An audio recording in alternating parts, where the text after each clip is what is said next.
UTV presenta UFO San Clemente.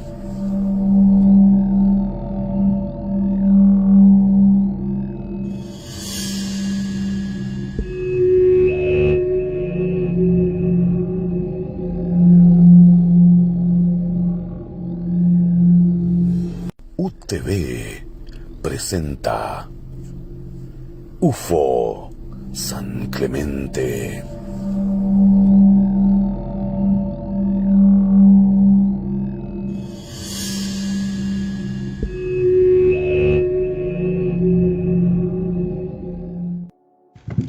Buenas noches, estimadas amigas y amigos de UFO San Clemente. Bienvenidos y bienvenidas a este nuevo capítulo, este nuevo programa, con el cual tenemos un invitado también realmente de lujo, del cual estamos tremendamente felices y orgullosos de poder participar efectivamente de una gran entrevista con una leyenda viviente, ayónica y de la ufología nacional, y por qué no de internacional también, ya que hizo mucho ruido el año 97, 98, en la gran oleada, en las publicaciones UFO Roundup, CNN News y otras internacionales que realmente lo lanzaron ahí a la palestra, y también protagonista de un par de capítulos de la serie OVNI. Y después voy a decir de qué se trata. Voy a dejar esos datos nomás, ¿ok? Pero antes que todo, vamos a invitar a nuestros partners, compañeros de aventuras, contertulios, a que puedan saludar a toda la audiencia. Buenas noches, Marcelo. Hola, Rodrigo, Antonio, Beto, Cristian, a todas nuestras amigas y amigos que están viendo y que verán a posteriori este programa. Un gran saludo para todos ustedes, esperando que estén muy bien, a pesar de que el clima, el tiempo no nos acompañó, lamentablemente, ahí algunas tragedias, así que como siempre digo, que este espacio también sirva un poco para despejarnos y bueno, enfocarnos en la vibra positiva, y qué mejor que mirar al cielo y comentar esta apasionante temática como lo son los ovnis. Así que contentísimo de estar acá, Rodrigo, amigos míos. Venimos, tal cual como dices tú, Rodrigo, ¿eh? Hay un invitado, pero emblemático, buenísimo, y eso adjuntado también a algunas imágenes que nos van a ayudar, pero bastante, y que vamos a presentar el día de hoy también. Muchas gracias, querido Marcelo. Buenas noches, Toño. Hola, ¿cómo están? Buenas noches. Un gusto estar nuevamente con ustedes, amigos. Y claro, hay un nuevo invitado emblemático, como dice Rodrigo, compañero de nuestra agrupación. No lo voy a echar al agua todavía hasta que sepan, no sé, Rodrigo o el Beto que lo anuncie. ¿Cómo estáis, Beto?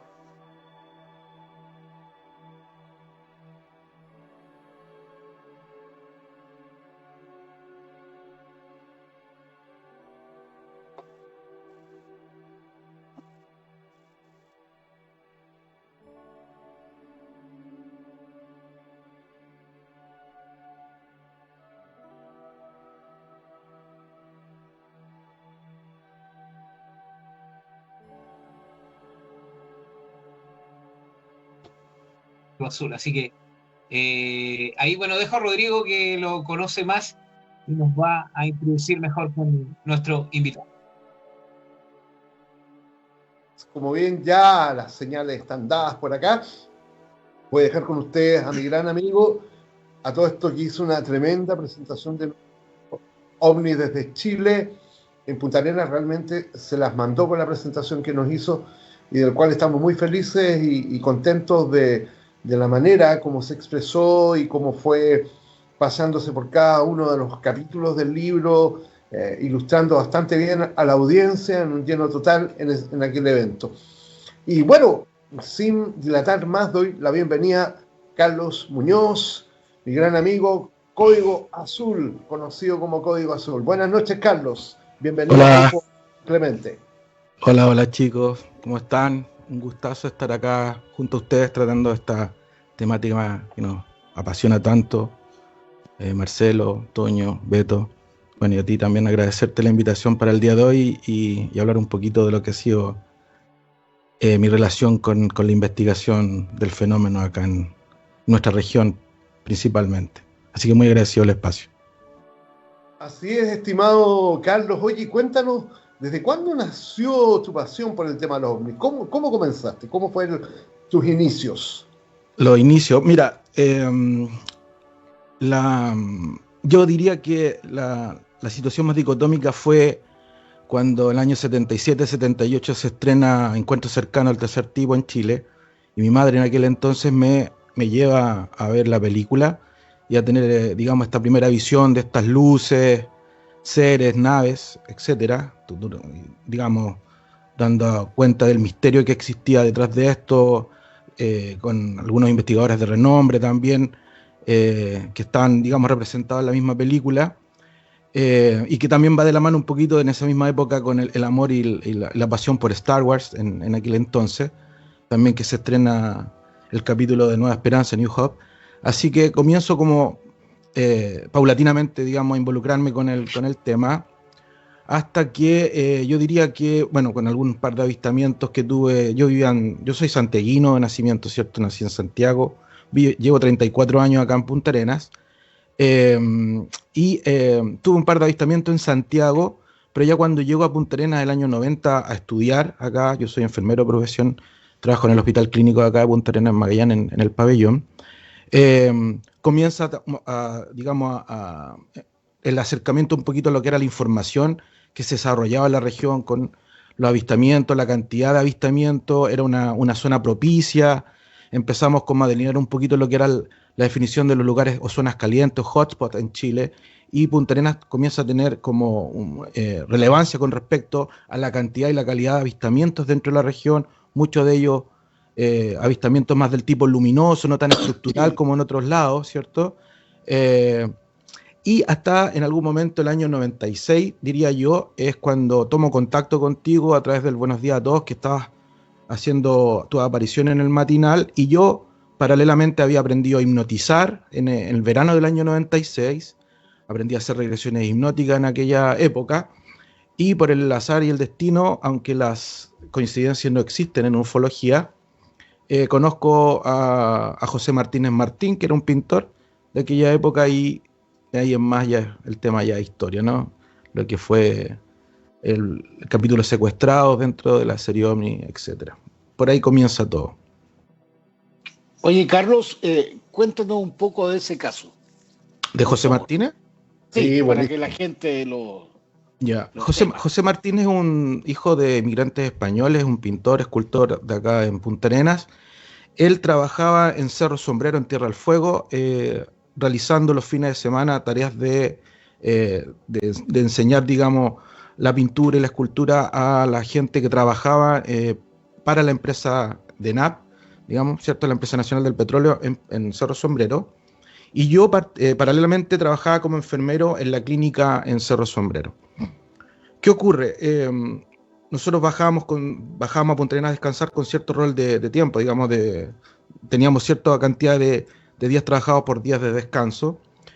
Y yo en esa época, uno bajaba en el bus desde Cerro Sombrero a Punta Arenas, y en el cruce de Bahía Azul, yo en aquel entonces fumaba, ya no fumo actualmente, y me bajé a fumar, a esperar la barcaza que no iba a hacer el cruce, y veo una luz que viene desde Villa O'Higgins hacia el Estrecho Magallanes, se posa en la vertical nuestra, a mí en este caso, sin saber que paralelamente José Martín estaba siendo testigo del mismo hecho, y esta lucecita evoluciona sobre nosotros y luego se proyecta a gran velocidad hacia la boca oriental del Estrecho Magallanes. Entonces yo quedo como sorprendido, tomando un poquito la hora, ¿cierto? Como para informarle después a Rodrigo, pues ya teníamos contacto con Rodrigo por vía telefónica en aquel entonces, estamos hablando del año 96. Y alguien me habla y me dice, si yo lo había visto, me dicen, ¿habéis visto eso?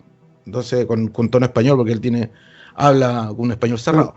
Entonces, de la nada aparece José Martín, le digo, sí, ¿y qué te parece? ¿Qué os parece? Y yo le digo, me parece que es un fenómeno lumínico que no le tengo una explicación válida, me da la impresión que no era un avión por la velocidad que adoptó, etcétera, etcétera, etcétera. Entonces él me dice, ¿y usted cree en esto? Y yo estaba ya como involucrado en el tema de la ufología, le digo, sí, efectivamente estoy comenzando a investigar los primeros casos. Y ahí me dice, tengo que contarte algo muy importante. Y nos subimos a la barcaza y me comienza a relatar el evento del secuestro de José Martínez. Él, el año 87, había ido a una zona de acá de Magallanes, por detrás de un sector que se llama Seno Otway, en la desembocadura del río Canelo. Llega a este punto a pescar y... Hay un acoplamiento. Sí. Beto. Muteate, Beto. ¿Ahí sí? Ahí sí. Dale. Entonces, lo que ocurre es que José Martínez llega en una especie de utilitario tipo Suzuki, ¿cierto? Esto es como Subaru, a pescar en la desembocadura del río Canelo y, bueno, pesca, ¿cierto? Y se sienta a preparar lo que había pescado tipo 10 de la noche. Hizo una pequeña fogata, los preparó, lo comió y se fue a acostar dentro del furgón. Y a eso a las 12 de la noche se despierta por un zumbido y fuego que él veía a través de las ventanas del vehículo. ¿Ya? Él se levanta, toca la parte trasera del vehículo, estaba fría, se baja del vehículo y se acerca a la fogata y se da cuenta que la fogata está extinguida, que no es fuego, sino que ahí reflexiona que es luz lo que está viendo en ese momento. Entonces, al levantar la vista, bajan 3 luces, ¿cierto? Una blanca y una violeta en el medio, y en ese momento pierde noción tiempo-espacio y se despierta 17 horas después dentro del vehículo nuevamente y tapado, sin recordar absolutamente nada de lo que había ocurrido en ese momento. Entonces toma sus cosas, obviamente miedo, no tenía este eslabón de tiempo perdido que calzaba perfectamente con lo que es el missing time en relación a los secuestros, ¿cierto? A las abducciones, y él se va y a la primera que le cuenta es a su esposa. Esto fue el año 87, y 9 años después nos juntamos, nos encontramos en esta eventualidad, este probable avistamiento sobre el estrecho, y él me va contando en el cruce lo que había sido esto. Entonces, si uno dimensiona la coincidencia del momento, es que es como muy, muy extraño todo, porque la única forma de rescatar de alguna otra forma el recuerdo que estaba en esta especie de como de mindlock, como de candado mental que le habían dejado, porque él no se recordaba nada, es mediante la hipnosis regresiva. Y yo en ese momento ya sabía hipnotizar. Entonces, había una coincidencia tremenda en ese momento. Entonces yo le digo, ¿sabes qué? Me parece mucho que hay una pérdida de tiempo importante, 17 horas, hay que ver qué está pasando. La única forma que se puede lograr es mediante la hipnosis regresiva, y aunque tú no lo creas, yo sé hipnotizar. Si quieres lo podemos ver y programar y te hipnotizo. Y él inmediatamente me dice que no porque siendo español, ¿cierto? Muy ligado a la religión, muy recalcitrante en ese aspecto, entonces él me dice que no lo quiere hacer. Perfecto, y pasa hasta el septiembre de ese año, septiembre del año 96, 11 de septiembre del 96, él me llama, me dice, ya, me decidí a hacer la hipnosis regresiva. Y voy a su taller que extrañamente me quedaba a 3 cuadras de la casa. O sea, a tal punto era la coincidencia. Entonces, llego a su casa, estaba su señora, instalo la cámara desde el mesón, nos sentamos en un sillón, y la gente que fuma mucho, la gente que mira la hora de forma muy reiterada, son las personas que caen muy rápidamente en el trance hipnótico. Y eso es lo que se ve en la apertura de créditos del capítulo de Secuestrado, cuando estoy realizando la hipnosis regresiva a José Martínez, y bueno, y es lo que aparece después en el capítulo. Es un caso con varias aristas, hay todo un tema que aprovecho yo post-hipnótico, ¿cierto? De que él me pueda dibujar todo lo que él logra ver dentro de este eventual secuestro, ¿cierto? El encuentro con criaturas, estructuras bioorgánicas, hay una mezcla como de metal con entidades como más orgánicas, hay una especie de escáner de mente que era con un concepto súper como avanzado para esa época, que eventualmente no existe una tecnología disponible en este rato, digamos, con humanidad, así que el caso en sí fue un caso con varias aristas, muy, muy complejo, pero muy entretenido, a tal punto que en algún momento cuando Rodrigo me invita a uno de los congresos en Santiago, logro conocer a Robert Jacobs en algún momento, David Jacobs, y él conversamos con él, y él tenía relación también con abducido, y le cuento un poquito lo que había sido la experiencia de José Martín. Está muy, muy sorprendido. Y de hecho decía, como siendo súper visionario, debería estar en algún programa, documentarse de alguna forma esto. Siendo que todavía no se desarrollaba la serie OVNI. Eso. Oye, hay un aspecto que lo hallo fascinante de la historia de José Martín. Hay varias cosas, porque en el tiempo yo siempre le tiro un poco las orejas a muchos de los amantes de la serie OVNI, de la gente que se acuerda de cualquier caso, menos de los casos más ufológicos más emblemáticos. A mí, el caso de José Martínez es un caso súper ufológico, súper emblemático. Y pocas se acuerdan. El caso lo encuentro redondito. Y una de las cosas que me sorprende es una experiencia que ustedes tienen 10 años después también del suceso Martínez, cuando van con José Martínez al lugar del secuestro en la noche. Sí. Eso lo encontré increíble lo que les pasó. Sí. ¿Puedes contar? Claro, sí, por supuesto. Sí, obvio. Claro, esto fue en septiembre del año 96, claro, habían pasado 9 años, porque esto, mediante regresión hipnótica, lograron, porque él tampoco se acordaba exactamente cuándo había ocurrido, pero finalmente fue el 21 de marzo del año 87 que ocurre todo lo que es la experiencia de abducción, y 9 años después lo hipnotizo, y ese mismo año decidimos ir en noviembre del año 96 a la desembocadura del río Canelo, que tú puedes llegar yendo hacia el norte y después entras por un camino tierra y después de un par de horitas llegas al lugar. Y fuimos de noche, fuimos con un amigo que me ayudaba en aquel entonces a movilizarnos, y fuimos con José Martínez, que se atrevió, después de todo digamos, fue un trance traumático para él, el no acordarse, 17 horas perdidas, no era menor, y ahora que había sido revelado de alguna forma mediante la hipnosis, ir para allá, ¿cierto? Y nos fuimos a instalar de noche, íbamos con unos buscahuellas en un sector bastante ventoso, que esa noche particularmente no había viento, es del sector de Seno Otway, y nos encontramos con una patrulla militar que estaba en un sector que no era tampoco, era un sector público. Nos pusimos a conversar con el sargento que estaba a cargo. Ellos estaban haciendo ejercicios militares y coincidentemente, de los 3 días que llevaban, habían visto ovnis durante todas las noches. De hecho, me nombró un triangular, me nombró luces sobre Seno Otway a gran velocidad, o luces que entraban y salían, tipo Canepla o Foo Fighters, ¿cierto? Que entraban y salían del agua. Entonces, eso para nosotros fue como súper sorprendente. Y esa noche, en compañía de José, de esta compañía de militares y mi otro amigo, fuimos testigos de varios hechos de avistamientos también en esa noche. Así que fue como un momento bien importante también para José. Qué interesante, a mí me impactó. Buenísimo. Sí, el minuto que se le acerca ese objeto, un objeto a baja altura. Sí, que va pulsando. De fajas de colores. Sí.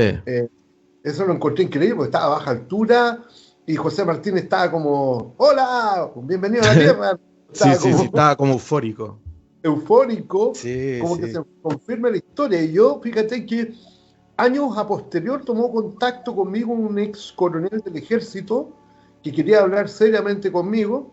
Nos reunimos en mi oficina y él me cuenta que él había sido testigo de lo de José Martínez, que estaban haciendo maniobras desde otro sector en Seno Otway, y vieron la esfera, y coincidía justamente con lo que relataba José, y él se sentía como angustiado que alguien le creyera, y me dio el nombre de otro colega, ex militar también, que estuvo con él, y que vieron el tema. Entonces, un caso muy, muy emblemático. Y José Martínez siempre lo encontré una persona muy... Él era escéptico en ovnis, tengo entendido, sí, ¿no? Yo absolutamente. hablé con su hija una vez, me decía que era escéptico, se reía del tema. Sí, claro. Pero claro, todo cambia después de la experiencia de la hipnosis regresiva. Y de hecho, después del proceso abductivo... ¿Perdón? Carlos, ¿Sí? no, te quería comentar un detalle que es muy interesante, porque obviamente el fenómeno también tiene un impacto en la persona y muchas veces como que les cambia la vida. Y yo recuerdo en ese capítulo que José Martí al parecer empieza a tener también él era pintor, ¿no? Sí, para allá iba, claro. Porque... Empieza como a indagar en otros aspectos de su técnica de pintura, ¿no? Sí, lo cambia absolutamente, pasa como del realismo a una proyección casi apaisada, o sea, vertical, muy cercana como a la cultura oriental, y en donde cada una de las pinturas desarrolló una pintura casi por 30 días, una por día. Tal era la carga de información que subyacía, digamos, dentro del subconsciente, que la proyectaba en pintura, y si uno después lo analizaba de forma retroactiva, ¿cierto?, o retrospectiva con respecto a la hipnosis, uno podía dar cuenta que muchas veces coincidían con la descripción que él me hacía de las paredes, por ejemplo, al interior de la nave, que él se suponía que iba dentro de una plataforma desnudo y cubierto, y las paredes eran como iridiscentes, o sea, había como energía que salía desde las paredes, no habían focos en sí, sino que la pared en sí tenía energía propia. Y también me detallaba dentro de la hipnosis el ruido que había, esta especie como de lugares como casi museológicos, con columnas que se perdían en la altura, dando un cuenta que se encontraban dentro de una estructura mayor por sobre los 200 metros de altura, porque no se podía ver el cielo. Lo mismo que el de las columnas es un detalle muy fino, porque es lo mismo que nos relata Vivian Figueroa. Ella veía columnas al interior y era un ambiente que era distinto a lo que uno podría pensar del concepto de nave. Era como un ambiente. Qué interesante el cruce. Y también lo que pasó con los pilotos de los rally, que también dice que veían una especie de pared donde cruzaban algunas entidades, comentan ellos. Exacto. Muy interesante. Es increíble. Yo hace 10 años estuve en el seno de Otway, en uno de los periplos a las Torres del Paine, Punta Arena, que hace si no me equivoco, 80 kilómetros al norte de Punta Arena. Sí, al noreste. Sí, al noroeste. Lo único que vi fueron pingüinos, porque hay una pingüinera allá. Sí, exactamente. Bueno. Oye, Carlito. Carlos, amigo mío, en tu comentario diste pie que habías tenido contacto en ese momento con militares, y bueno, Rodrigo también lo menciona. Y mi pregunta va dirigida para ello. Fuera de todo lo que conocemos a través de tus contactos, a través de Radio Minería, en este caso el programa La Bailona, junto al gran Martín Chávez que nos mira desde las estrellas, ¿hay algún otro caso? ¿Tú mantienes contacto con parte del ejército actualmente? Y de ser así, ¿hay algún avistamiento que te esté llamando, que te haya llamado la atención? Actualmente no, o sea, más ligado a la parte militar, nuestro gran amigo el Rodrigo, el Bravo, que es como lo más cercano que tengo a la parte más de la milicia, pero en su momento, cuando está como el punto más álgido de la investigación, a finales de los 90, principios del 2000, siendo muy honesto, nace mi hija el 2001 y me alejo un poquito de la investigación, porque claramente había sido padre por primera vez, así que me dediqué más a aquello, pero antes de eso, sí, tuve relación tangencial con los militares. Trabajé en algún momento con inteligencia carabineros. Luego también trabajé con inteligencia de la Marina, cuando estaba tomando forma un poquito lo que era la investigación y el cruce entre ufólogos, investigadores civiles y parte de los militares.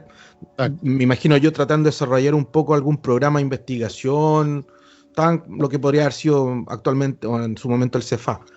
Y cuando trabajé con el hombre de la Armada, que era de inteligencia, tuvimos el avistamiento sobre Monte Fenton, que fue como bien, no sé si lo puedo contar, pero sí, Rodrigo, no sé si te acuerdas que Bueno, nosotros fuimos al lado sur de Punta Arenas porque nos habían hablado de movimiento. Yo tenía contacto en ese entonces ya con gente de control tráfico aéreo, comercial y militar en el aeropuerto de Punta Arenas y también en el aeródromo de Porvenir. Y el controlador de Porvenir me llamó diciéndome que se habían visto algunas luces al lado sur. Entonces nosotros fuimos para allá, pasé a buscar a este chico, fui con Leila, con mi mujer, mi señora, y llegamos a una zona donde generalmente nos poníamos, que era un spot como bien oculto, en el sentido de que había poca intoxicación de luz por parte de las luminarias, ¿no? Entonces teníamos una visión de Porvenir, que era lo que nos habían referido, y en realidad no veíamos nada hacia Porvenir. A nuestras espaldas está Cerro Andino, que lo conoce la gente acá en Punta Arenas, que es Monte Fenton, y particularmente, y muy coincidentemente, detrás de Monte Fenton, si uno se proyectase virtualmente, baja a la reserva forestal de Magallanes, y luego llega a eso a Río Canelo, al desembocador del Río Canelo, donde fue el evento de José Martínez. O sea, hay ciertas rutas que se van cruzando. Entonces, estábamos en ese momento ahí, cuando de repente, por alguna razón, yo me doy vuelta y vemos un juego de luces que venía por sobre Monte Fenton, sobre el Cerro Andino. Yo andaba con mi cámara, mi prismático, empiezo a filmar y le paso los prismáticos al hombre de inteligencia, que tenía, digamos, un ojo más educado con respecto a tratar de discernir un poquito si eran artilugios terrestres, ¿cierto? Aviones u otro tipo digamos, de estructura. Y él empieza a vociferar, garabato, sorprendido. No, esto no puede ser, porque de repente yo en la filmación veo que la luz va avanzando y de repente comienzan a moverse y a acelerar. O sea, eso iba contra cualquier tipo de ley de gravedad, ciertos movimientos en corte en vertical. Y esta luz se proyecta sobre la ciudad, yo sigo filmándola, hace ciertas evoluciones y luego se va nuevamente hacia Boca Oriental, hacia Argentina. Quedamos muy locos, tomamos los datos, ¿cierto? Para yo enviarle la información a Rodrigo. Levanto información con más contacto hacia el lado norte. Se vio en San Gregorio, se vio en Posesión y se vio en Argentina. Con tramos de tiempo muy cortos entre sí, digamos. Entonces yo le envío la información a Rodrigo al día siguiente, pero previo a eso tomo contacto con el contacto que tenía en el aeropuerto y el contacto era así. Aló, hola, Carlos, por acá. Sí, me decía, necesito saber si hay información con respecto a este evento a tal hora en tal lugar. No me corte. No se percibe movimientos ni comerciales ni militares. Y me colgaba. Y esa era como la parte como para descartar. Entonces yo le envío la información a Rodrigo. Creo que te llamé por teléfono porque no teníamos. Estamos hablando del año 90 y tanto, ¿no? Claro. Entonces lo llamo y Rodrigo, en su euforia de la información que estaba llegando, porque estábamos metiendo mucha info desde Punta Arenas, estaban ocurriendo muchos casos. Rodrigo tira los teletipos, o sea, informa a las agencias internacionales del evento en Punta Arenas, pero hay una mezcla de cosas ahí. Hay una mezcla de cosas. Ufólogo de Punta Arenas graba ovnis sobre la ciudad y gente de la Fuerza Aérea presta colaboración, qué sé yo. Entonces, clave Morse. ¿Ah? En clave Morse. Claro, y esa información le llega. ¿Quién era el general de aviación? Rojas Bender. Rojas Bender. Y él viaja a Punta Arenas. Y mi contacto me cuenta que los reúne a todos los militares y a todos los civiles del aeropuerto en una sala. Porque aparte él era ufólatra, le gustaba el tema. Entonces, dice ya, llegó esta información, ¿cómo puede ser posible que se produjese un evento sobre los cielos de Punta Arenas y que nosotros, la Fuerza Aérea, no tuviésemos idea de lo que estaba ocurriendo? Pero me tinca, dijo, me tinca que esto es de alguien de nosotros mismos, de nuestra fila, así que todos los civiles para afuera. Y mi contacto era civil, po. Así que transpirando se fue para afuera, po. Y nunca se supo que efectivamente él me había pasado. Y ese video era muy bueno, yo se lo envié a Rodrigo también. Yo lo tengo. Sí, tengo muy en videocassette, a ver si lo hay que digitalizar todo ese material por material histórico. VHS. Ya empezamos. Queremos verlo, ya lo guarda. Sí, empezamos ya. Lo guarda en la cómoda, Rodrigo. Tengo una caja donde está también, entre paréntesis, el video que le debemos a Miroslava. Ah, ¿lo encontraste? De la hipnosis. Yo ahora creo que lo tengo dentro de uno, porque he estado viendo la cantidad de videos que tengo y los tengo separados. Algunos tienen título y otros no. Y ahora necesito el aparato, el videocassette. Entonces voy a tener que comprar uno. Es el único que tengo. Y ya sé más o menos dónde podría estar, porque aproveché a revisar un material con video prestado. No estaba, pero ya sé más o menos dónde está, porque yo el miedo que tenía era que yo hubiese prestado el video, así que lo hubiese dejado o lo hubiésemos repasado en Nueva Imagen cuando hacíamos OVNI. Claro. Y resulta que muchos de los videos los dejé allá en Nueva Imagen y Nueva Imagen desapareció y desaparecieron mis videos también.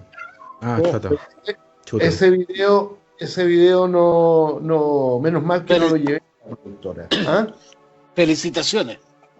Oye, qué interesante lo que menciona y también es muy importante lo que menciona con respecto a todo este interés a nivel de Fuerza Aérea en la zona, porque no es menor que se estén produciendo cosas, que estén volando cosas y de repente los altos mandos no tengan cierto conocimiento con respecto a lo que está pasando, sobre todo en el espacio aéreo. Yo creo que ahí la inclusión del ufólogo, el ufólogo civil en este caso, sabemos que en materia es muy importante para poder desarrollar algún tipo de avanzada. Sí. Exacto, y complementando lo que dice acá mi gran partner Marcelo, yo recuerdo que esa confianza que te tenían, yo me acuerdo de una anécdota que una vez que me llamaste, que me contaste que tu contacto en los radares te señalaba que estaban teniendo día por medio avistamientos de ovni y te dio una zona. Sí, Y tú partiste a la zona y fuimos pudiste para allá. contactar el hecho. Sí, Eso era genial. sí, y coincidentemente estaba muy cerca hacia el interior del kilómetro 50, el mítico kilómetro Ah, 50, la ruta kilómetro, 9. Po. Claro, sí, Camilo. Sí. fuimos de ahí hacia adentro y ahí vimos estas esferas en una especie como de caminos que se estaban haciendo en esa época. Y claro, efectivamente a ellos les aparecía, había actividad que no lograban explicar. De hecho, en ese contexto también se produce este avistamiento que está descrito, digamos, en la bibliografía del vuelo que venía de Porvenir de Porvenir a Punta Arenas, que el piloto logra ver sobre la ciudad hacia Monte Fenton por detrás, que nuevamente se repite la zona, esta gran estructura que a simple vista se podía ver desde el avión.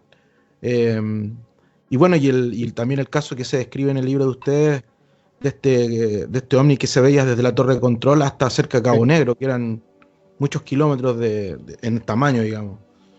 Pero sí, esa relación con... creo que en algún momento también lo conversamos, no sé si cuando yo me metí como en una de las emisiones de este programa u otro, hablaba sobre el caso del OSNI del año 2002, de la familia Beitía, en donde... Eso te iba a preguntar. Beitía, sí.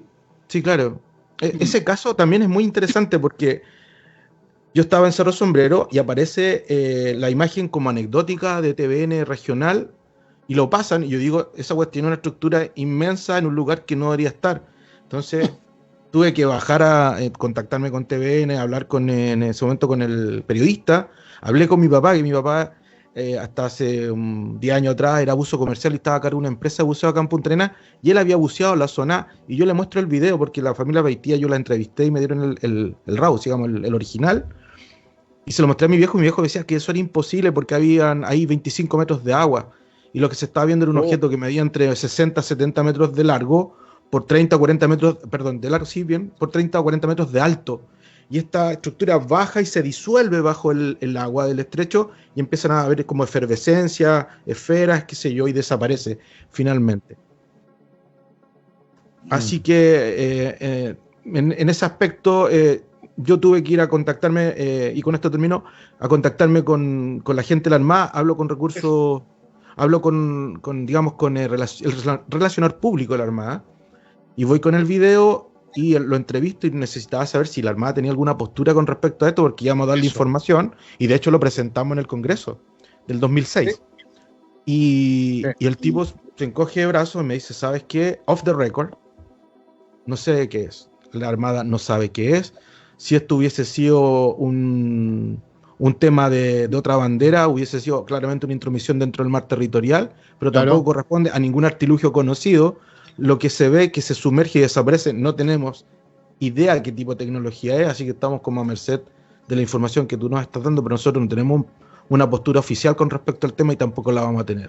Entonces, es buenísimo, porque también se dijo, yo me recuerdo que hay un informativo de Mega, parece, Megavisión en ese tiempo, donde se emite el informe de la Armada diciendo que no tenían conocimiento de la situación. Incluso, por ahí también se dijo que era posibilidad de algún espejismo que haya difuminado o distorsionado, entre comillas, lo que es el objeto de fondo, que en este caso podría ser una barcaza. Pero lo que llama la atención es parte del video cuando se produce, se ve, se transforma como en algo rectangular y de color negro, o sea... Sí, claro, o sea, primero pensaron que era fatua. Objetos, ¿no? Aparentemente sí, eran dos objetos. No sé si es el mismo en dos oportunidades o dos objetos distintos, pero donde se debunquea la posibilidad de fatua es que si tú tienes un fenómeno de refracción desde este punto, tú no puedes tener un fenómeno o ser un tercer o segundo observador desde otro punto que tenga otra visión de la misma refracción. Debería tener el mismo sentido de refracción, pero no ver la espalda de la refracción.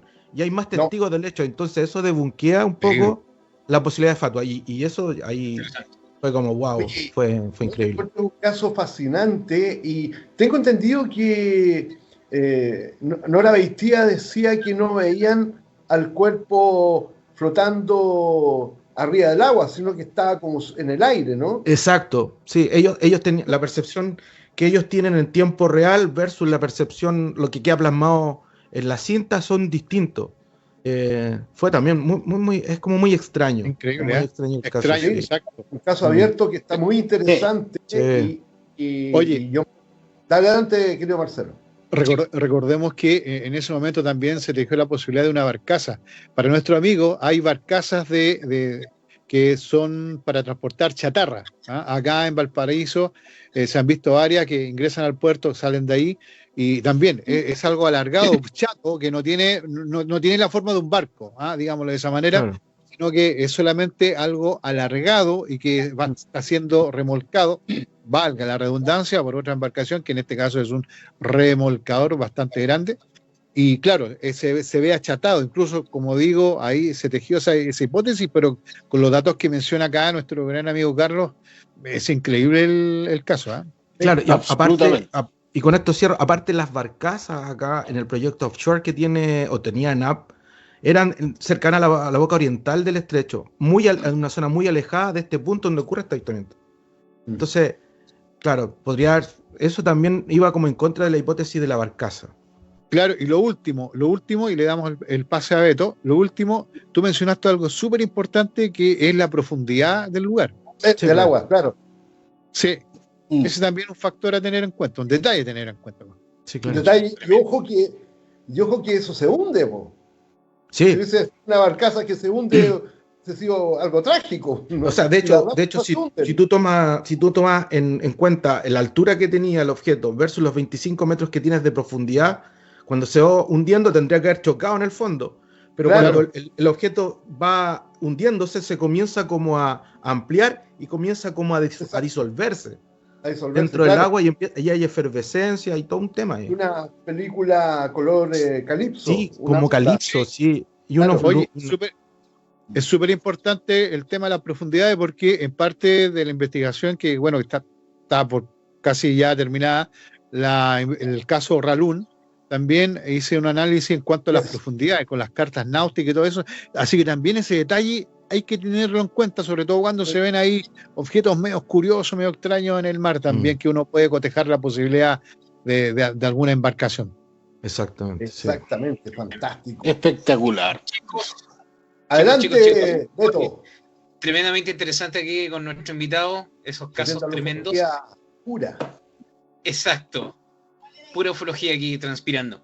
Oye, pero vamos a pasar a saludar un poquito a la gente que está por YouTube y por las diferentes plataformas que nos observan acá en este episodio de UFO San Clemente. Acá tengo en el YouTube, bueno, Reina Zombie, Sara, Sandra, Rodrigo Canales, Carmen Armijo, ¿quién más estaba por ahí? Cazador de mitos, etcétera. Y hay una pregunta para nuestro invitado de Sara, que dice: ¿qué opina Carlos de la experiencia del diputado Karim Bianchi que tuvo en Puerto Natales? Hay una pregunta para nuestro invitado. Karim Bianchi lo que refiere es que tiene un encuentro en carretera, nuevamente en la Ruta 9, a la salida de Natales, y tiene, al parecer, describe un missing time de él, y aparece en un punto mucho más cercano a la ciudad. Yo particularmente investigué el caso de Miroslava en la misma ruta, a la altura de Conaiken, con una pérdida de casi 8 horas. Digamos, investigamos a través de hipnosis regresiva, y que apareció en la segunda temporada del programa en el año 2000. Frente a ello, yo no conozco personalmente, no he tenido la oportunidad de conversarlo con él, de ver un poco el grado de compromiso emocional que hay generalmente en este tipo de casos de abducción, en donde hay una preocupación como muy intrínseca con respecto a esta pérdida de tiempo y la imposibilidad de poder justificarlo de alguna forma. Yo no le restaría tampoco crédito, más allá de que una persona pública que tiene la valentía de alguna forma también de presentar esta experiencia, y no lo descartaría de plano hasta que yo no tuviese la oportunidad de hablarlo con él, y poder quizá tener la posibilidad de investigarlo, y en base a eso dar un juicio final de la experiencia. Así que mi respeto para él, que haya tenido la valentía de hablarlo. Sí, Oye, él estaba a cargo en el Senado de la Comisión de Ciencia y Tecnología. Tal cual. No menor. No menor. Exactamente. Sí, Por eso digo que... el que estaba enojado ahí era José Massa. ¿Sí? Están contando esas cosas. Dato importante lo que menciona Carlos con respecto al componente emocional, el compromiso de la persona. Tú puedes ver Eso, algunas reacciones, sobre todo cuando está absolutamente. relatando, claro, y lo otro dato importante, bueno, aquí todos lo sabemos, Carlitos sobre todo, el tema de que se hace no solamente la primera encuesta, sino después viene otra entrevista, para ver Exacto. si hay algún manejo, Cambio. una estructura del Correcto. relato, exactamente. Así que buenísimo Contraponiendo el la trabajo. información. Sí, Tal cual. buenísimo. Así es. Oye, estimado Carlos, tu participación en La Bailona fue notable. Sí. ¿Me acuerdas Eso de los es. llamados telefónicos donde nos colocaban los pelos de punta porque estaba todo brillando un minuto allá? Esa experiencia notable, siempre recuerdo que nos dejaste de lado. ¿La del Qué auto bueno negro? que- La del auto negro. Sí. Encontré genial. Que la cuente. Que A la lo cuente. más John Kill, de lo más John Kill, esa experiencia. Sí, Mira, La lo puedo que, contar, me encuentro genial.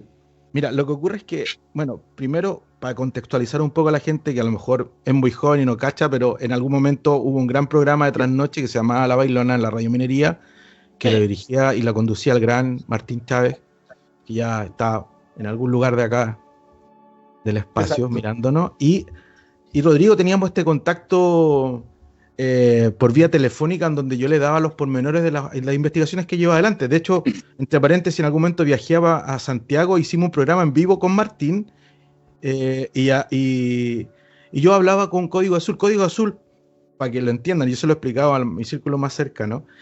El Código Azul viene porque dentro de la hipnosis regresiva a José Martínez, él me cuenta de que se había, una nimiedad, pero se había tapado con una frazada dentro del vehículo cuando él se va a acostar y después lo despierta la luz y el fuego, etc. Y que no era fuego, eran las luces de la esfera. Y yo le digo, ¿de qué color es la frazada? Y él me dice, azul, por el acento español, ¿no? Y ahí a partir de eso es Código Azul, y de hecho por eso en las redes soy Blue Code, lo que es música, Blue Code, etc. Todas las cosas que he hecho, mi nickname o mi apodo es Blue Code o Código Azul. Dicho esto, estábamos en medio de todas estas investigaciones, de los informes, los telefonazos con Rodrigo, antes de que viajara finalmente a Punta Arenas a dar la mítica esa charla que dimos en la Universidad de Magallanes con tablero vuelto, gente sentada en el suelo, donde pudimos empaparnos de buenas a primeras de las experiencias que está teniendo la gente, de la realidad del Chile profundo, acá en Punta Arenas. Exactamente. Entonces, estábamos en ello y mi contacto de Porvenir me llama por teléfono y nuevamente dice que habían movimientos cerca de Isla Dawson al sur. Entonces nosotros fuimos en un vehículo, en nuestro vehículo, con mi amigo el que me movilizar en ese entonces, y llegamos a este mismo spot donde habíamos tenido el avistamiento del Monte Fenton y de Rojas Vendra, etcétera, ese mismo caso. Estábamos en este punto porque era ideal, porque teníamos Porvenir al frente, Otway al lado, perdón, Dawson al lado sur. Y estábamos en esa parada, mirando, de repente vimos un puntito rojo que se proyectó al lado sur, no alcanzamos a firmarlo, pero nos quedamos como expectantes y de repente estábamos en esa parada cuando nos sacan una foto, como que nos prenden un flashazo, como que nos hubiesen sacado una foto con flash, pero desde arriba, de nuestras cabezas. De hecho, se recorta nuestra sombra, se recorta en el suelo. Mi amigo le entró el pavor, el mío, le dijo, quédate tranquilo, a lo mejor esto va a pasar. Segundo flashazo. Ya pasará. Ya pasará, claro, hay que estar tranquilo. Segundo flashazo, y ya mi amigo dice, ¿sabes qué? Vámonos porque esta cuestión no. Y aparte vimos pasar algo corriendo entre medio que no logramos ver si era un perro o no, fue como muy loca esa parte. Entonces ya le dije, ¿sabes qué? Estaba tan nervioso mi amigo que no, vámonos. Entonces yo tenía colgando en el pecho la cámara de video y mi prismático.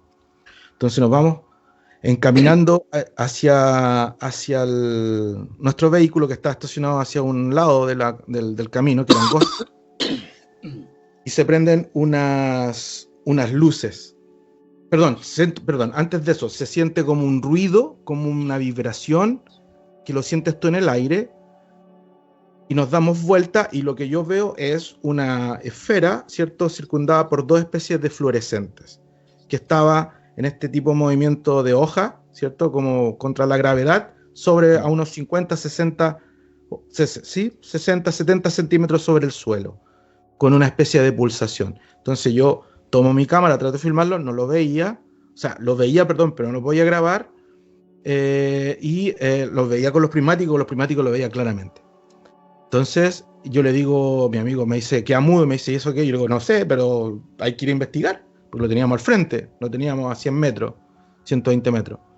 Entonces, paradojalmente nos fuimos hacia adelante a investigarlo, ¿no? Con todas las películas que nos vamos pasando en el momento, y de repente esto hace así, se comprime y desaparece, y aparecen unas luces de vehículo, pero alumbrando hacia la derecha nuestra. Y eso gira después y nos alumbra las luces del vehículo, de un auto.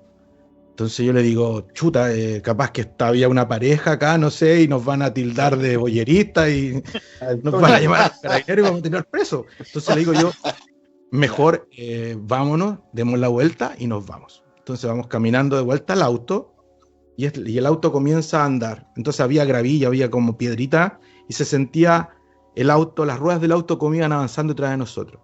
Aceleramos un poco el paso y el auto también aceleraba o nos deteníamos y el auto iba a esa velocidad. Entonces fueron minutos de tensión, de terror más o menos.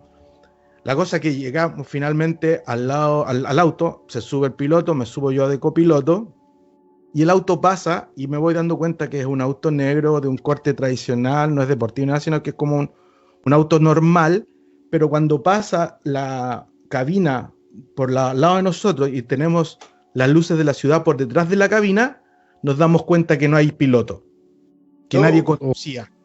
Y cuando nos damos cuenta de aquello, nuestro vehículo se nos enciende. Se enciende el vehículo y comienzan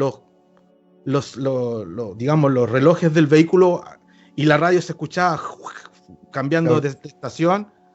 Y mi compadre hecho bolsa, así histérico, y el vehículo pasa al lado de nosotros y yo le digo, acelera y síguelo. Entonces el auto acelera, nosotros vamos detrás de él y la cosa es que el auto baja, nosotros bajamos y lo perdemos de vista.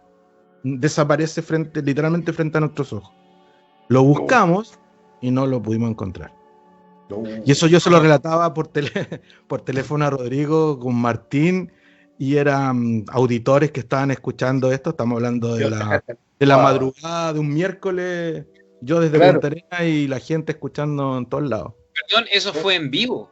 Lo relataste en vivo. Yo relaté, yo había tenido la experiencia 2 días antes y le relato a Rodrigo, le digo así como de forma... No fue que haya vivido la experiencia porque hablamos del año 90 y fracción, no habían celular en ese tiempo. O si lo había eran muy caros, ¿cierto? No, esto yo lo viví 2 días antes y se lo relato a Rodrigo justo el día miércoles en la noche en el programa. Y le digo yo, todo como muy... Porque no me habéis podido ubicar. No, pues, claro. Y le digo, oye, ¿sabes qué? Tengo que contarte algo, pero no sé si lo puedo decir acá. Y Rodrigo dice, sí. Y Martín dice, sí, claro. Y empiezo a hablar esto y todo silencio. No, y coincidentemente este vehículo vuelve a aparecer en varias experiencias más. No irá directamente conmigo, pero se vuelve a ver en Tierra del Fuego, se ve camino a Natales. Rodrigo creo que también tiene una experiencia cercana también. Sí. Entonces es como John Kill. Oye, me acordé de la historia que nos contó Chester de un trabajador ¿te acuerdas? Del auto. De un auto que lo vieron volando. Al auto volador. Fue explicado. Estaba loco, tengo entendido el tipo. Sí, sí, estaba. Lo descartaron porque estaba loco. Estaba loco. ¿Quién es el Chester o el testigo? Oye, dentro de ese relato, yo me recuerdo que Rodrigo también en la minería contó, en la Bailona, contó acerca también de una niña que le ponían, alguien le puso la mano en el pecho, también y la siguió un automóvil, ¿no? ¿Cómo fue, Rodrigo? Si la memoria no me falla.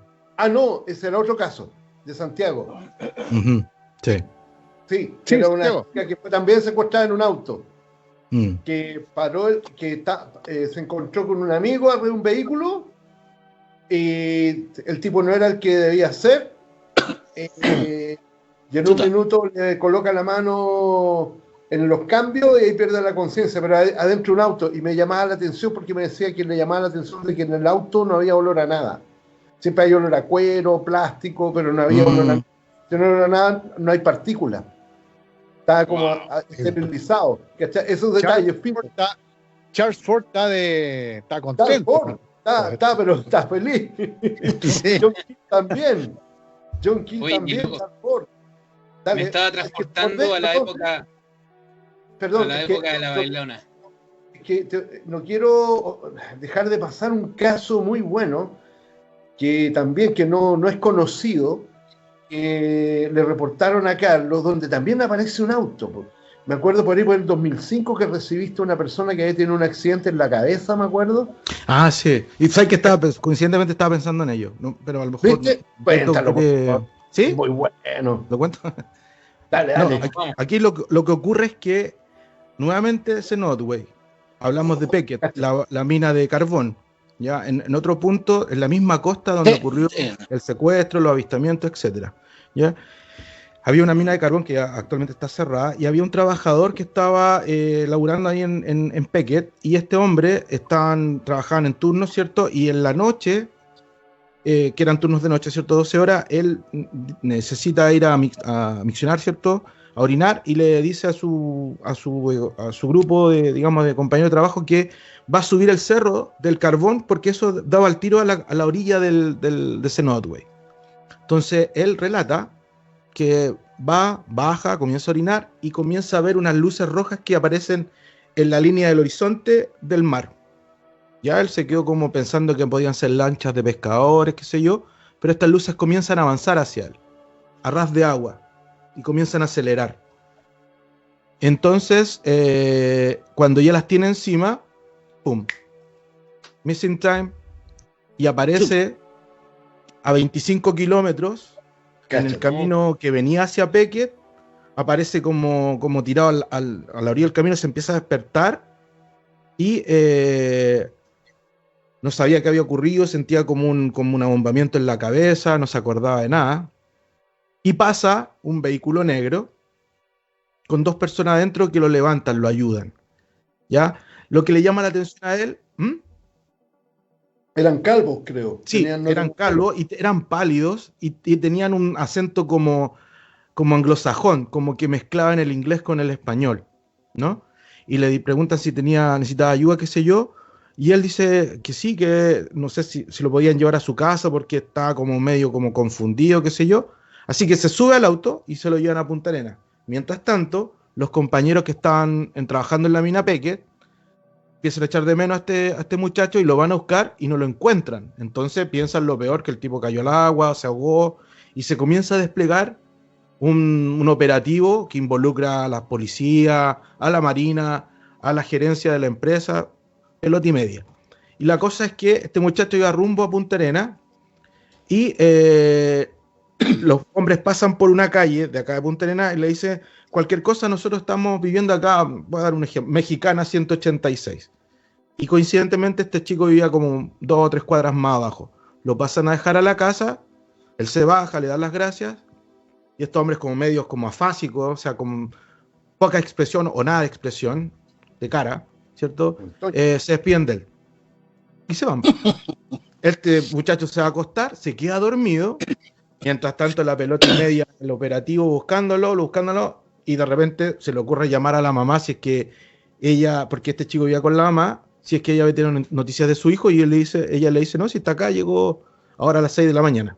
Y esto había ocurrido 11 de la noche del día anterior. Entonces ya habían horas de pérdida, ¿no?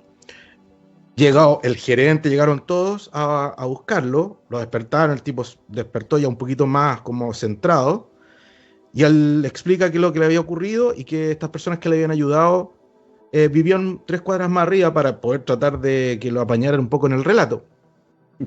Llega arriba y la casa estaba, al parecer estaba abandonada porque empiezan a golpear, no salía nadie y de repente aparecen unos vecinos y él le dice, oiga, ¿sabe qué? Hay 2 personas acá como un poquito altos, medios calvos, medios pálidos, que al parecer son gringos, que me ayudaron a mí, me pasaron a dejar a la casa y me dijeron que vivían acá en Mexicana 186, y la vecina o vecino que estaba ahí le dice, no, esta casa está abandonada hace 45 años, 50 años, no vive nadie acá. Uf. Entonces yo no tuve la oportunidad, y lo lamento mucho, no haber tenido contacto directo con este chico, quizás haber entrevistado, ¿cierto? Primera y segunda entrevista, haber tratado de alguna forma de hacer una regresión hipnótica y ver efectivamente qué había ocurrido. Pero así, con estos detalles, era un caso muy, muy interesante. Claro, él llegó como paciente tuyo, tengo entendido, ¿no? Que le estaba Sí. cosiendo la cabeza. Sí, Y ahí sí. te contó, oh, no, Qué que bueno. pero pa' dentro. ¿Y cuántas otras historias así? Buenísimo. No, yo te Oye, digo. pero ahí es como un rancho Skinwalker así. Skinwalker. gigante. Sí, claro. Sí, Cada claro. Entonces, rincón, cada rincón de Magallanes. Dato, en la oleada, ¿te acordás de la oleada del 96, 97, 98 que estaba en la media escoba? Ese relato también fantástico que tú tienes de unos tipos que iban en el camino y vieron como un camión así, que era como un tubo y unos tipos trabajando al lado de ellos, y cuando sí, pasaron pues. al lado, el auto empezó a levitar. Cuéntanos un poco. Es que Eso fue dentro de los caminos interiores de Tierra del Fuego, entre el campamento entre Tecuyen y Cerro Sombrero, había un sector que se llama China Creek, que también Ya. es muy cercano también al evento de esta familia patriarcal, que nosotros fuimos a investigar esta especie como de quemadura en el suelo, ¿te acordás? Entre medio... ¿Ya? ¿Mm? No hable de patriarcado, te van a funar. Ya, y dale. Pero era una familia de puros hombres nomás.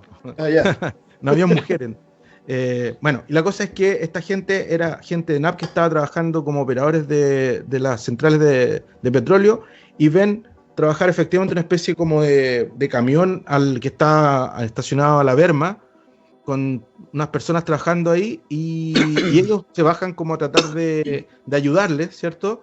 Y ellos no prestan atención, como que se esconden o se desaparecen por detrás, y esta cosa como que se levanta y se comienza a ir hacia adentro. Y los tipos quedan así como, ¿qué onda? O sea, ¿Qué pasó? ¿qué fue eso? Claro, ese fue un relato que me llegó directamente ahí a la clínica en Cerro Sombrero. Y de hecho así me llegó también el relato de esta especie como de quemadura que había dentro de un corral de guarda, que se llama donde guardan los animales también, en Tierra del Fuego. Sí. Oye, uno de los tantos contactos que hiciste, Carlitos, obviamente retomando lo que es la radio minería, el programa La Bailona, yo me recuerdo un incidente que contaste con respecto a unas ovejas. No sé si te recuerdas. Sí, es este mismo. ¿Qué? Es el mismo caso. El mismo caso.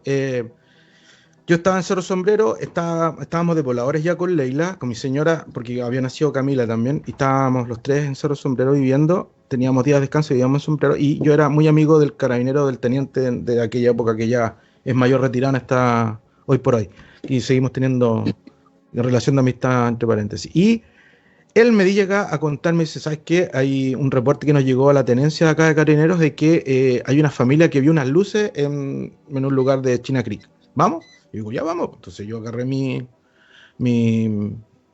grabadora, ¿cierto? Mi filmadora, los prismáticos, y fuimos para allá, pues. Y mi compadre agarró la escopeta, las pistolas, porque para él era también como un tema como complicado.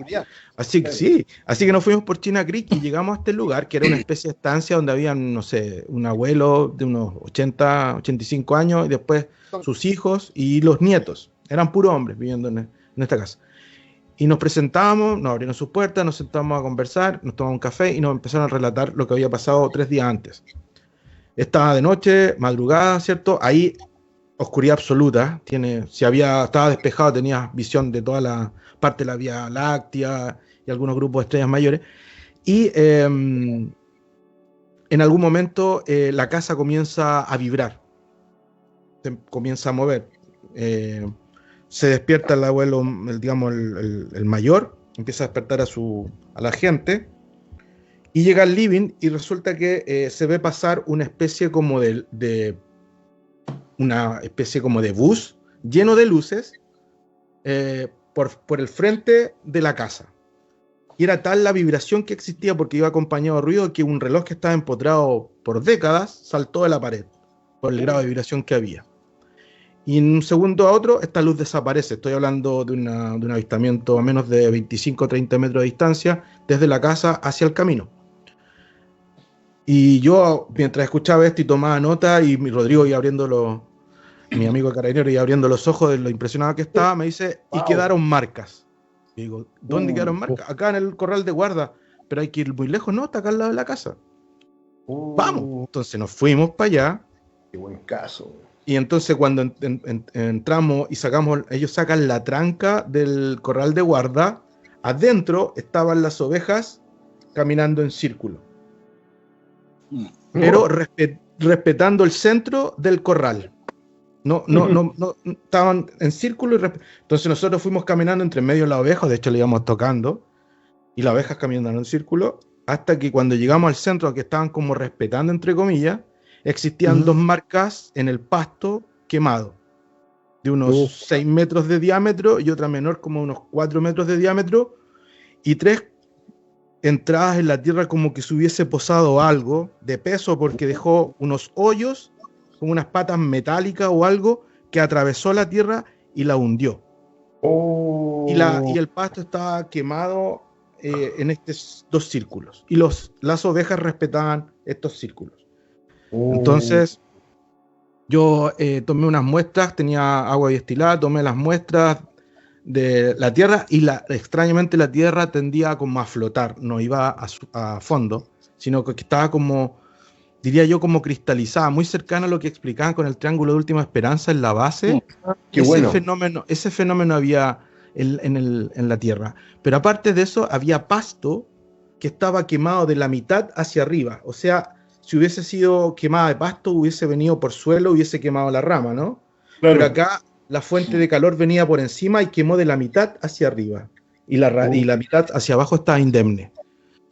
Entonces fui tomando nota, filmé, y a Rodrigo y nos fuimos. Y llamé a Rodrigo, creo que 2 días después, y le envié las muestras de tierra. ¿Te acuerdas que te envié las muestras de tierra del lugar? Sí.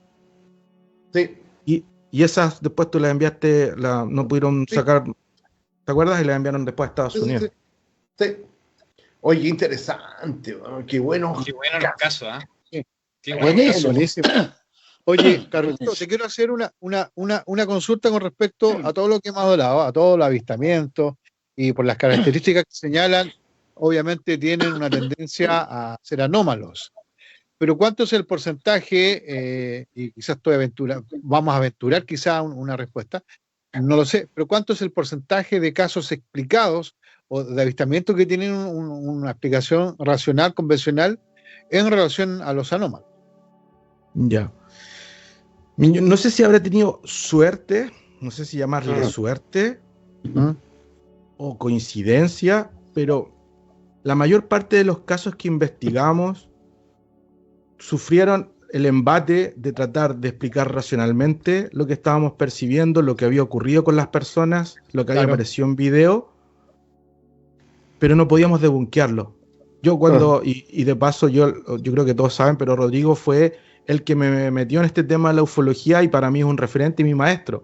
Y él, me recuerdo que cuando nos conocimos el año 96, me dijo, siempre la opción o la posibilidad ovni es la última. Uno tiene que ser sanamente escéptico en este tipo de materia y tratar de debunkearlo, de echarlo abajo, como sea posible.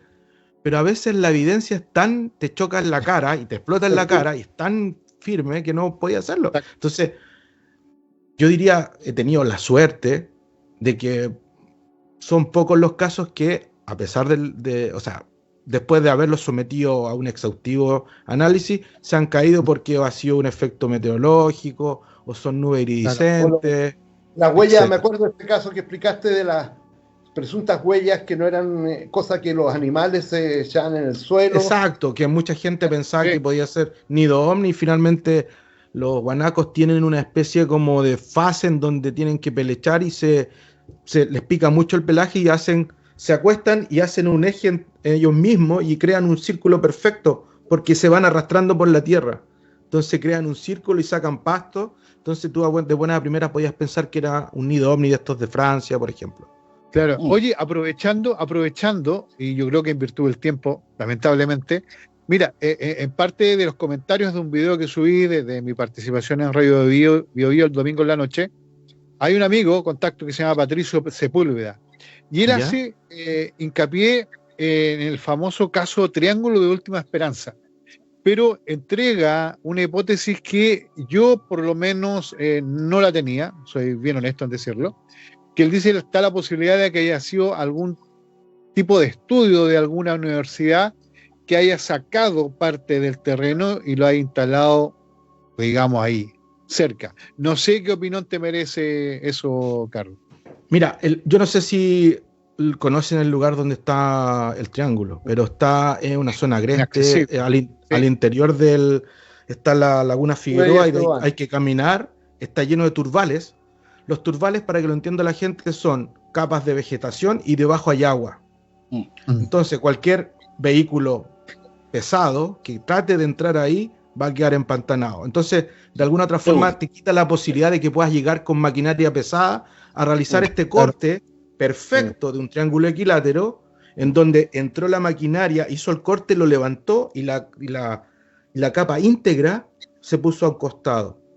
Sí. Yo creo que las condiciones de geografía no te dan como para que puedas llegar ahí Y en también vehículos. Y por otro lado, para hacer un estudio, para sacar muestras, no es necesario hacer un triángulo, digamos. Claro.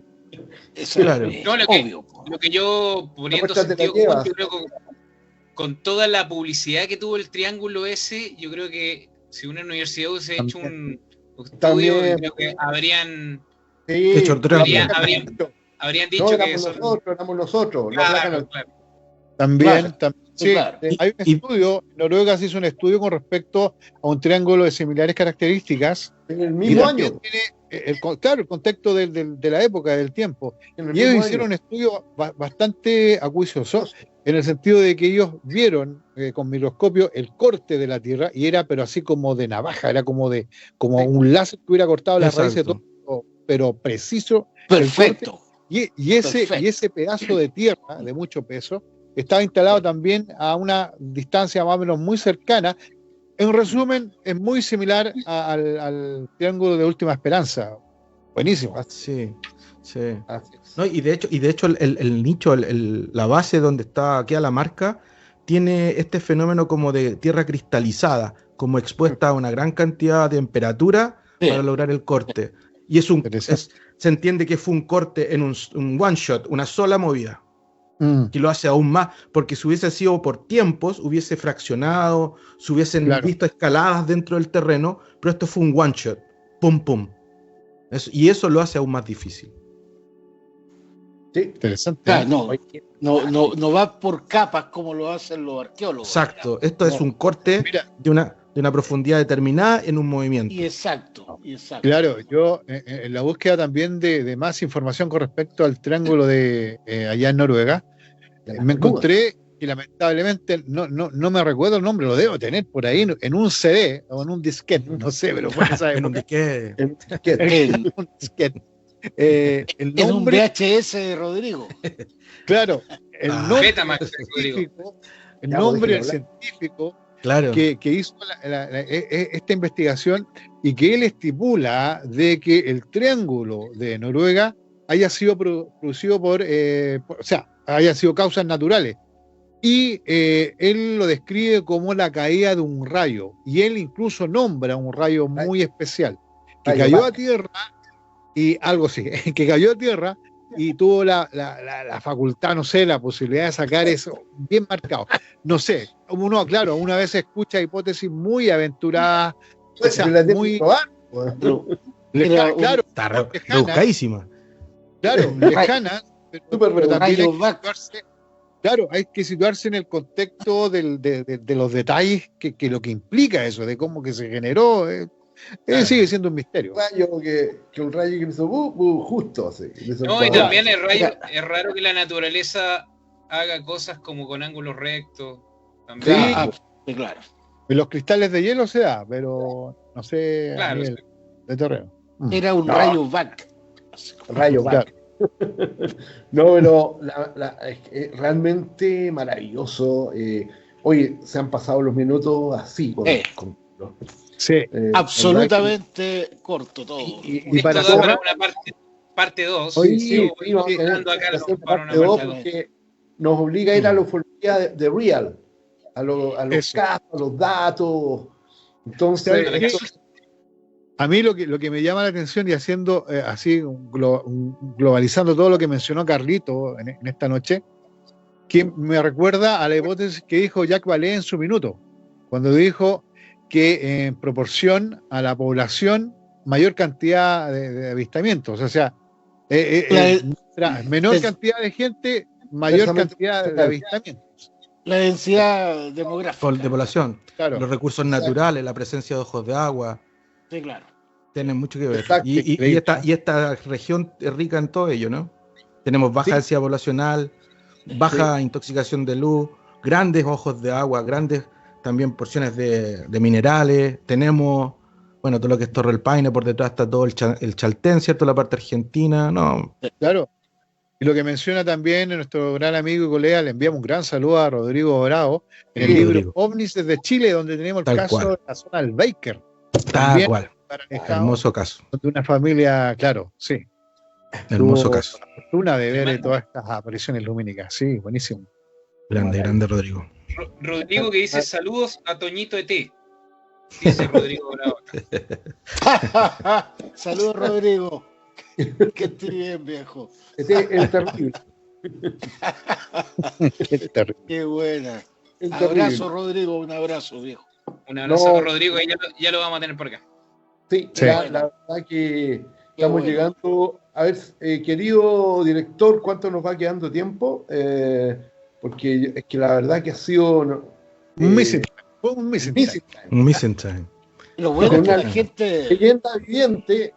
lo bueno es que la gente va a dormir tranquila hoy día. Y lo va a pasar súper bien el día de la noche. Estamos bien. Es una Sí. leyenda Lo va a pasar- viviente, Código Sí, Azul. absolutamente. Carlos, ¿qué significó para ti, como última, redondeando, la Bailona? La Bailona yo creo que fue un programa pionero en poner en el conocimiento público, acercar al chileno común y corriente un poquito lo que era el fenómeno, dejar de manifiesto que existía gente como uno que estaba investigando, que estaba interesada realmente en el fenómeno. Para mí fue un tema como de exposición mediática. Yo soy de naturaleza muy, muy bajo perfil, soy muy introvertido, y de alguna forma me llamó poderosamente la atención cuando vamos a Santiago y yo seguía haciendo Código Azul y no era Carlos Muñoz todavía, y vamos a una universidad donde Rodrigo estaba haciendo una presentación en ese entonces sobre una serie de videos de ovnis de Chile y el mundo. Y yo estaba ahí también, hice como unos aportes pequeños y la gente me miraba y ¿este quién es? ¿Cierto? Y bueno, terminamos, era un auditorio que estaba lleno y Rodrigo dice, y creo que fue la primera vez, cuando Rodrigo dice, bueno, acá tengo a mi amigo que viene de Punta Arenas y todo Punta Arenas, tenemos a Carlos Muñoz, más conocido como Código Azul. Y fue como que la gente se paró y me fue a saludar. Sí. Y a sacarse fotos y ese como un tema como mediático fue impresionante. Y después y después estando en el mismo programa con el Martín, que también un tipo muy afable, un tipo de buena vibra, de buena luz, de buena energía, que tenía ese espíritu de comunicación que le da a uno confianza estar con él. Hicimos este programa en vivo y llegó gente afuera de la radio a la puerta porque querían entrar también para estar con nosotros y participar, porque hicimos también un programa re entretenido. Sí. No, la Bailona yo creo que fue como, no un salto, porque yo no soy un personaje público ni menos dentro de la escena nacional, pero sí de alguna forma le doy las gracias a ese espacio por haberme acercado a la gente, haber visibilizado de alguna forma la realidad y la escena ufológica magallánica, que si bien es cierto, Eugenio Bamonde había hecho un gran aporte, pero de alguna u otra forma faltaba este salto como cuántico de exponer la información, aprovechar las redes disponibles de aquel entonces, y creo que fue una instancia que fue de alguna forma el catalizador de lo que fue después la serie OVNI años después. Así que, no, mi agradecimiento eterno siempre a a Martín, a la Bailona y a Rodrigo también, por darme Muchas la gracias. posibilidad de hablar de esto, ¿no? Que tanto nos apasiona. Qué mejor reflexión para este programa de antología, que lo van a poder ver todos ustedes nuevamente en mi canal de YouTube, Rodrigo Fuenzalía, donde lo voy a subir. Y bueno, vamos a dejar a mis grandes partners que se despidan ya porque estamos en la hora. Vamos a partir por Marcelo. Marcelo, adelante. Oye, contentísimo con el invitado, gran colega, músico también, ¿ah? Ojo, sí, sí, buenísimo. Así que yo creo que se viene la banda luego, la banda marciana. Acá el patero toca Toca el timbre, Toño. El bolero. Oye, ¿Te gustan los boleros? sí, agradecido, Rodrigo, un gran programa, un gran invitado que tenemos, yo creo, programas, pero para nunca acabar con todas las historias y todos los casos, las investigaciones de nuestro gran amigo Carlitos, pero también me quiero despedir con respecto a lo que está pasando en los cielos de Valparaíso. Para nuestros amigos que les gusta observar todo el tema astronómico, se está viendo el planeta Venus. Así que si les gusta mirar todo este espectáculo muy bonito, y recordemos que genera también muchos equívocos el planeta, Exacto. así que se está viendo de las 7, pero se ve hermoso. Ahí está la imagen, la tomé hace poco, así que pueden ver ahí está Venus y más arriba está Mercurio. Así que Espectacular. muy bonita la triada de la Luna, Venus. Tremenda foto, tremenda foto. Sí, así que Muy lindo. atentos nuestros amigos para que no se confundan. Así es. Espectacular. Ese Toñito. es un parelio, Eso. un parelio. Un parelio. Mundo so- Mm. Oye, Toñito. no, tremendo invitado, tremendo programa, nuestro amigo y compañero de Ayón. Y bueno, ahora todo Chile va a saber que es Carlos Muñoz, no Código Azul. Y segundo, que la gente va a dormir súper tranquila, pero eso se van a relajar absolutamente. Oye, pero no, tremendo. Y da para otro capítulo, para todas otro maneras. programa. Así que Sí, de Vamos a- todas nos maneras. vamos a estar viendo, Carlos Viejo. Vamos a Oye, hacer coincidir un la gran estrella. saludo a todos, Rodrigo Bravo, y a todos nuestros teleaudientes. Muy bien. Beto. Sí, oye, genial el programa. Un gusto de conocer al menos aquí a la distancia a Carlos. También saludar a la gente que está conectada por las diferentes plataformas, por YouTube, etcétera. Y bueno, tremendo programa, como decía, que ojalá podamos tener una segunda parte luego, ya que las historias que ahí Carlos pudo vivir y conocer de muy cerca, la verdad es que estaban muy entretenidas, nos transportan, como decía Rodrigo, a esa ufología, al corazón que es la ufología, que son los casos, esos eventos que ocurren que no tienen explicación, Tal que cual. nos transportan a unos mundos que realmente insospechados, por decirlo así, que yo creo que es lo que nos apasiona a muchos, ¿no? Y también agradecer en el fondo también por transportarnos a esa época de la Bailona, que la verdad es que yo que lo vivía como auditor, acurrucado en mi cama, escuchando ahí en la madrugada esos relatos, ahí cuando aparecía justamente Código Azul y toda esa historia, la verdad es que fue una época muy linda, yo creo, para los que nos gusta este tema, para los que nos Así apasiona. es. Así que transportarnos un poquito a esa época, para mí, mágico. Así que, genial, Súper. y ya nos estaremos viendo en el próximo UFO San Clemente. Fantástico. Súper. Excelente.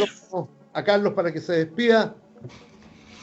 Oye, no, dar las gracias nuevamente por el espacio. Me pueden seguir en Blue Code, en Instagram, ¿cierto? Y también ahí tengo que ver con lo que es ufología, lo que es música.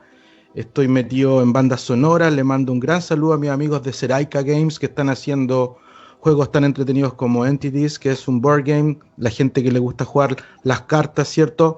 Este juego se cruza mucho con lo que estamos conversando sobre las teorías conspiranoicas, ufología, etc. Entities board game va a salir muy pronto ya en Estados Unidos, van a hacer el Kickstarter allá en Estados Unidos, así que yo participé haciendo la banda sonora incidental de ese juego llamado Entities. Así que reiterar las gracias por este espacio de difusión, estar con buenos amigos, ¿cierto? Siempre es un agrado estar con Rodrigo, con Marcelito y conocer a Beto y a Toño. Así que muchas gracias por la invitación. Que estén súper. Excelente. Fantástico. Excelente. Un abrazo. Chao, que estén muy bien. Súper. Saludos a Laila. En tu nombre. Gracias, hermano. Nos vemos. Amigas y amigos, nos encontramos en un nuevo UFO San Clemente después de este programa de antología. Y me encantó, la verdad que estoy tremendamente feliz porque fue de esta ufología de Real que necesitamos escuchar, ¿ok? Un fuerte abrazo, atento a los cielos, ojalá que los abduzcan a todos y nos cuenten sus relatos. Chao. Chao. Que tal? Un abrazo, muchas gracias por esta transmisión. Cristian, Chao. nos vemos. UTV presentó UFO San Clemente.